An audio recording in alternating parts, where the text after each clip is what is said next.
Austin pleaded guilty to aiding and abetting homicide by child abuse and faces 10 to 20 years. Prosecutors say evidence shows it was Ariel and not Austin who beat Tori. For decades, Food Network built its reputation on comfort food, family dinners, and charismatic chefs who felt more like trusted friends than television celebrities. Millions of viewers tuned in to learn recipes, discover cooking tips, and watch their favorite personalities transform simple ingredients into unforgettable meals.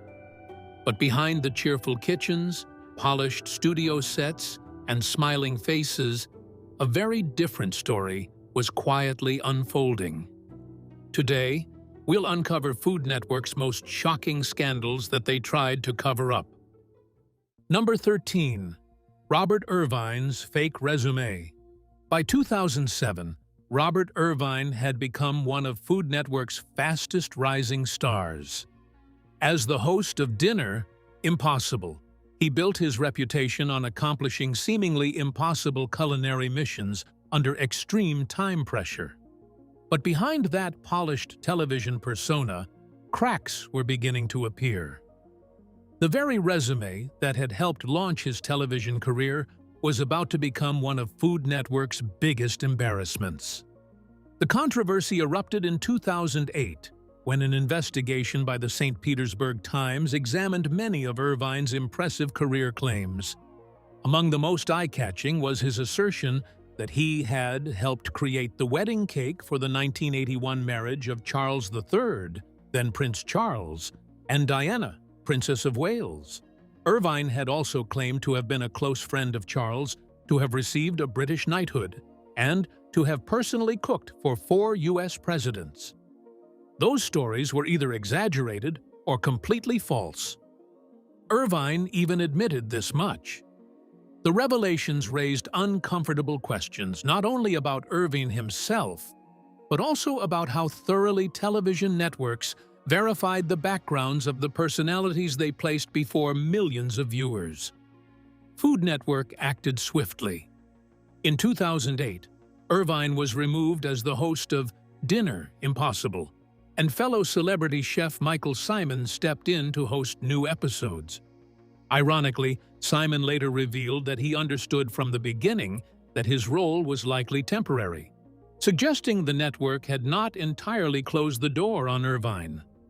Rather than disappear permanently, Irvine chose a different strategy. He publicly accepted responsibility.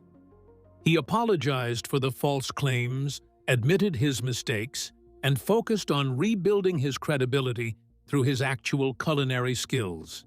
After roughly a year away from the spotlight, Food Network brought him back to Dinner, Impossible in 2009, giving him an opportunity that few television personalities receive after such a public fall. This, however, was one of the less scandalous secrets. As we go down this rabbit hole, things become more and more sinister, so sinister that they become unbelievable. Let's move on. Number 12. Ann Thornton's recipe. Plagiarism scandal. When Ann Thornton debuted on Food Network in 2010 with Dessert First with Ann Thornton, she looked like the network's next rising baking star. A graduate of the Institute of Culinary Education and a former pastry chef at upscale New York establishments, Thornton specialized in elegant desserts that seemed both sophisticated and approachable. Her recipes for cakes, cookies, bars, and pastries quickly gained attention from viewers. But as the show's popularity grew, so did whispers that some of those creations looked strangely familiar. The scandal erupted later in 2010 when the New York Post published an investigation comparing Thornton's recipes with those of 2 of America's most recognizable culinary figures, Ina Garten and Martha Stewart. Reporters pointed to multiple desserts that appeared remarkably similar, not just in ingredients, but also in measurements, preparation methods, and overall presentation. One of the most widely cited examples was Thornton's luscious lemon squares, which closely mirrored Garton's established lemon bar recipe.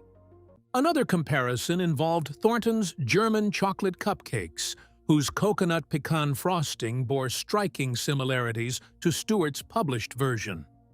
Journalists and food bloggers examined recipes from dessert first and found additional examples that closely resembled recipes from other well-known cookbooks and publications. In professional kitchens, borrowing techniques is common, and many classic recipes naturally resemble one another. However, critics argued that Thornton's versions went beyond shared culinary tradition because the ingredient lists, proportions, and instructions were often nearly identical. Food Network never publicly accused Thornton of plagiarism, nor did it formally acknowledge that the investigation influenced the show's future. Instead, Dessert First with Ann Thornton quietly disappeared after just 2 seasons. Her television presence also faded almost as quickly as it had begun. Number 11. Paula Deen's racism controversy. For years, Paula Deen was one of Food Network's biggest success stories. Her Southern cooking, rich with butter, biscuits, and comfort food, made her one of television's most recognizable culinary personalities. Shows like Paula's Home Cooking turned her into a household name, while best-selling cookbooks, magazine covers, product endorsements, and restaurant ventures transformed her into a multi-million-dollar brand. At the height of her popularity in the early 2010s, Deen seemed untouchable.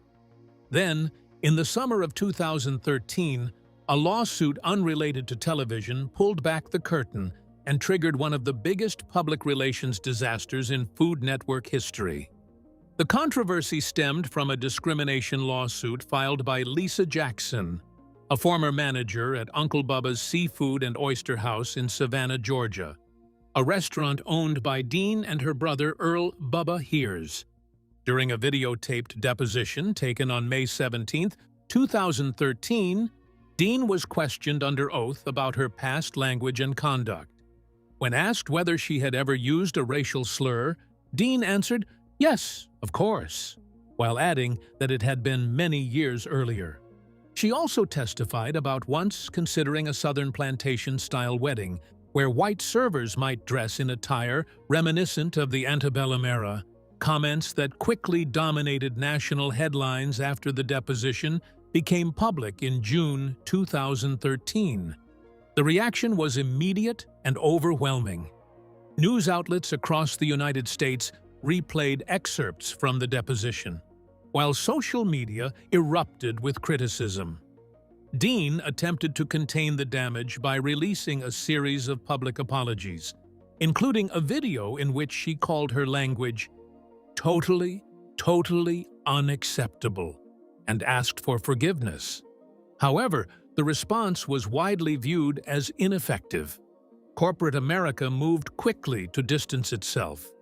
Within days, major partners began severing ties. Retailers and brands including Walmart, Target, Home Depot, Sears, JCPenney, QVC's, Caesars Entertainment, Smithfield Foods, and Novo Nordisk either ended or declined to renew business relationships with Deen. The financial impact was enormous, as licensing deals, endorsements, and merchandising agreements that had taken years to build disappeared in a matter of weeks. Perhaps the most symbolic blow came on June 21, 2013, when Food Network announced it would not renew Deen's contract after it expired later that month, effectively ending her long-running presence on the channel. The network offered no lengthy public defense or extended explanation. This next one is a tad more disturbing. Number 10. Jeffrey Zakarian's legal troubles. Long before some Food Network personalities found themselves engulfed in headline-making personal scandals, several were already fighting legal battles over the way their restaurants were run. One of the most prominent cases involved Jeffrey Zakarian, whose legal troubles centered on his upscale Manhattan restaurant Country, located in New York City's Carlton Hotel. In 2011, a group of 48 former employees filed a federal lawsuit alleging that Zakarian and his business partners had systematically violated the Fair Labor Standards Act. The workers claimed they were denied overtime pay, had payroll records falsified to conceal the extra hours they worked, and were forced to accept unlawful deductions from their paychecks for staff meals they allegedly never received. The lawsuit sought more than $1 million in unpaid wages, liquidated damages, attorney's fees, and other penalties. Zakarian strongly denied the allegations and insisted he intended to defend himself vigorously. However, as legal expenses mounted and the litigation dragged on, the financial strain became impossible to ignore. In September 2011, just weeks before defeating Elizabeth Faulkner to win Iron Chef Super Chefs, Zakarian filed for Chapter 11. Personal bankruptcy protection, listing debts estimated at nearly $9.8 million, while maintaining that the bankruptcy filing was largely driven by the escalating costs of the wage dispute rather than an admission of wrongdoing. The case was ultimately settled confidentially years later. Meanwhile, another Food Network judge found himself confronting similar allegations in the Midwest. Number 9. Graham Elliott was sued. In 2012, Graham Elliott was sued by former waiter Gregory Curtis, who had worked at Elliott's Michelin-starred Chicago restaurant, Graham Elliott Bistro. Curtis alleged that management had illegally required servers to share customer tips with food runners, expediters, and other employees who, under federal labor regulations, were generally not eligible to participate in traditional tip pools because they did not customarily receive gratuities directly from customers.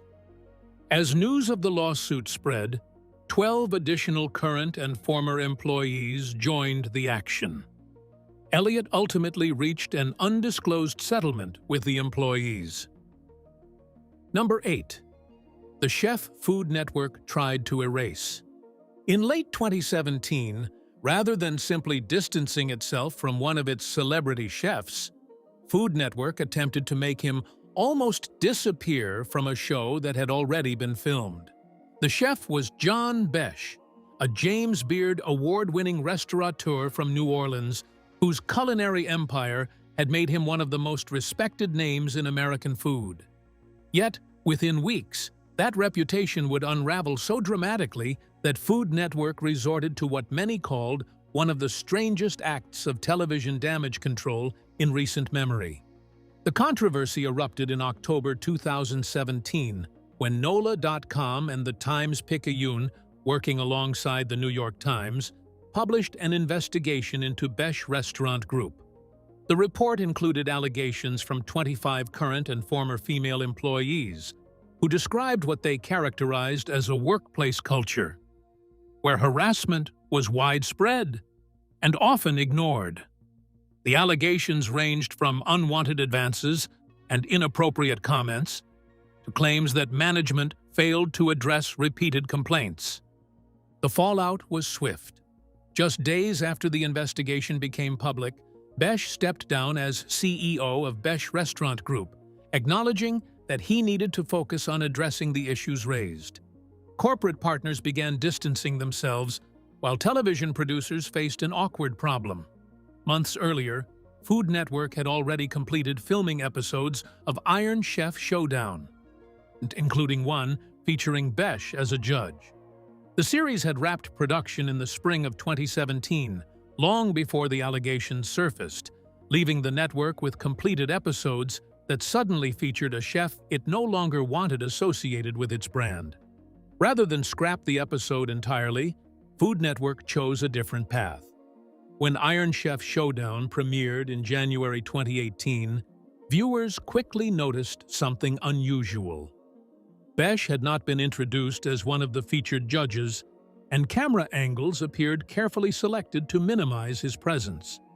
In wide shots, sharp-eyed viewers could still catch brief glimpses of him sitting on the judging panel, but close-ups, commentary, and reaction shots had largely been edited out. Because the competition had already been filmed, completely removing him was technically impossible. Moving on. Number 7. Mario Batali's misconduct scandal. For nearly 2 decades, Mario Batali was one of the defining faces of the Food Network. Instantly recognizable by his orange Crocs, ponytail, and outspoken personality, Batali helped transform celebrity chefs into mainstream stars.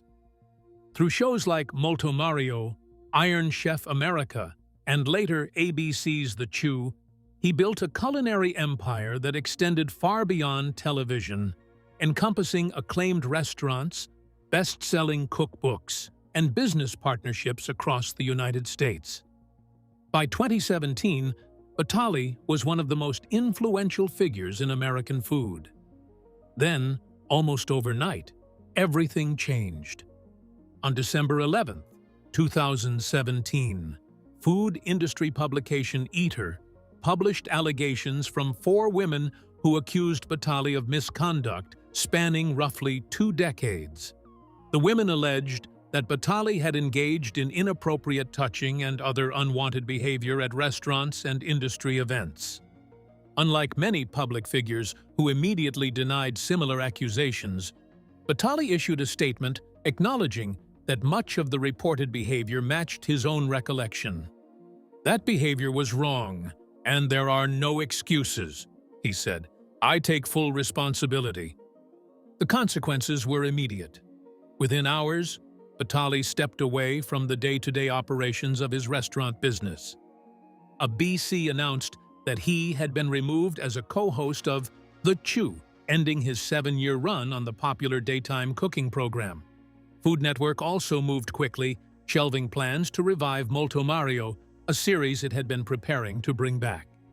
The network had spent years building Batali into one of its marquee personalities, but once the allegations became public, it acted swiftly to distance itself from one of its biggest stars. As more women came forward in the months that followed, Batali's reputation continued to unravel. Additional allegations were reported by several major news organizations, prompting investigations by law enforcement in New York. In 2018, the New York City Police Department opened inquiries into 2 reported incidents. However, prosecutors later declined to file criminal charges in New York, citing insufficient evidence and a statute of limitations issues. In a separate criminal case in Boston, Batali was charged with indecent assault and battery involving an alleged 2017 incident. Following a bench trial in 2022, he was acquitted after the judge found prosecutors had not proven the charge beyond a reasonable doubt. Those outcomes did not erase the broader public fallout, as Batali also faced multiple civil lawsuits, several of which were resolved through settlements. The collapse of Batali's career was one of the most dramatic in Food Network history. A chef once celebrated for helping shape modern food television saw television projects disappear, restaurant partnerships dissolve, and decades of brand building unravel in a matter of weeks. His downfall also marked a turning point for the culinary industry. Moving on. Number 6. Arrested for DUI. On June 17, 2012, Kat Cora, the first woman to earn the title of Iron Chef on the American version of Iron Chef, was driving in Santa Barbara when she rear-ended another vehicle. According to authorities, officers at the scene administered a breathalyzer test that indicated her blood alcohol level was more than twice California's legal limit. Cora was arrested on suspicion of driving under the influence before being taken to the Santa Barbara Sobering Center. Rather than contest the matter publicly, Cora accepted responsibility. She later issued a statement expressing deep regret, explaining that her designated driver had unexpectedly become unavailable and acknowledging that choosing to drive had been a serious mistake. In court, she received 3 years of probation.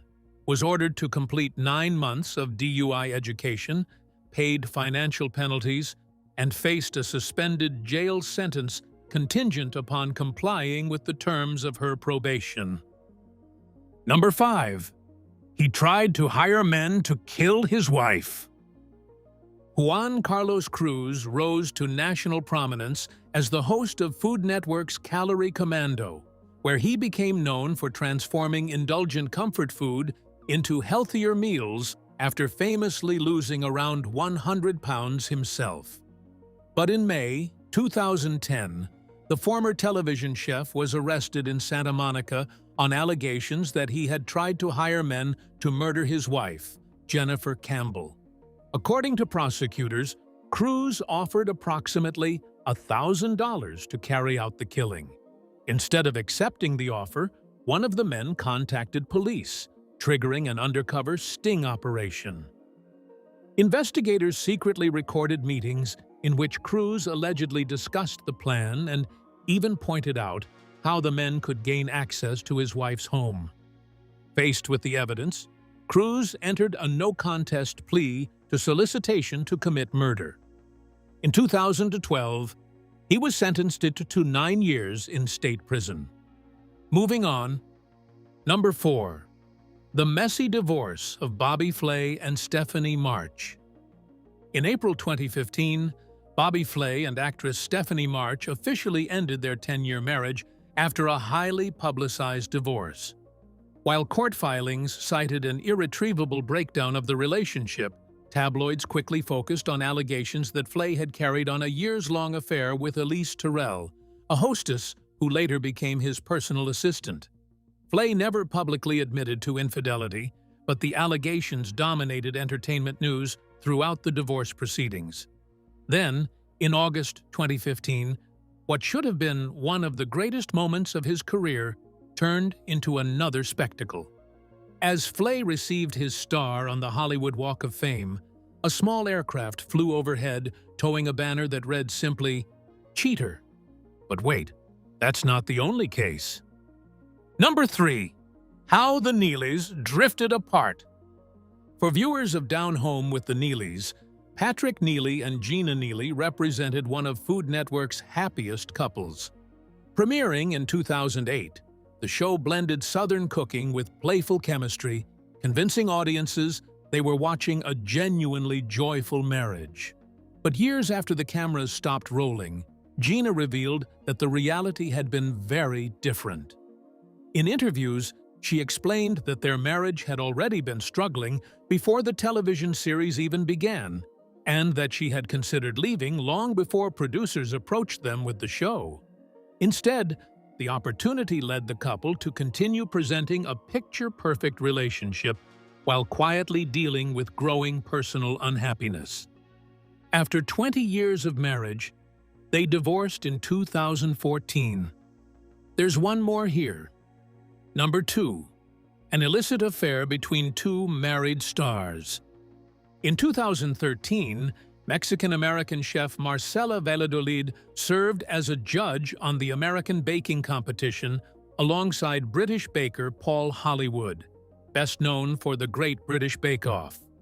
During production, the pair became romantically involved despite both being married at the time.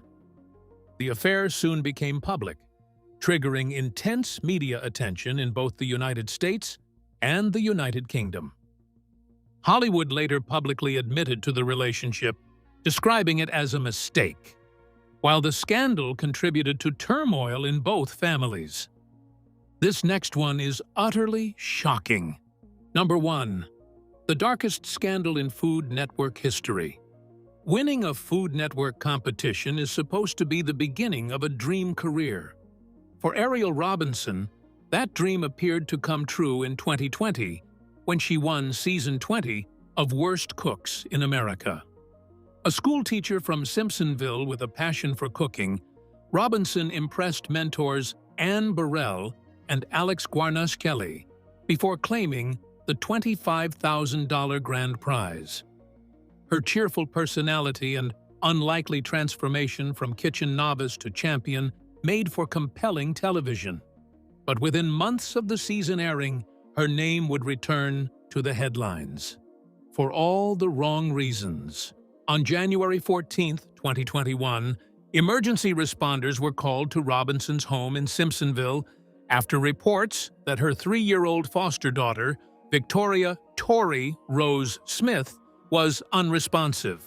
Despite efforts to save her, the child was pronounced dead.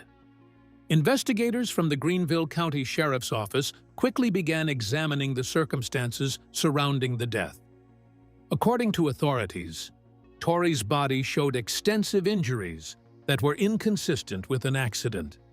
An autopsy later concluded that she had died from blunt force injuries, and investigators alleged she had suffered repeated physical abuse in the hours leading up to her death. Just days later, Ariel Robinson and her husband, Jerry Austin Robinson, were arrested and each charged with homicide by child abuse.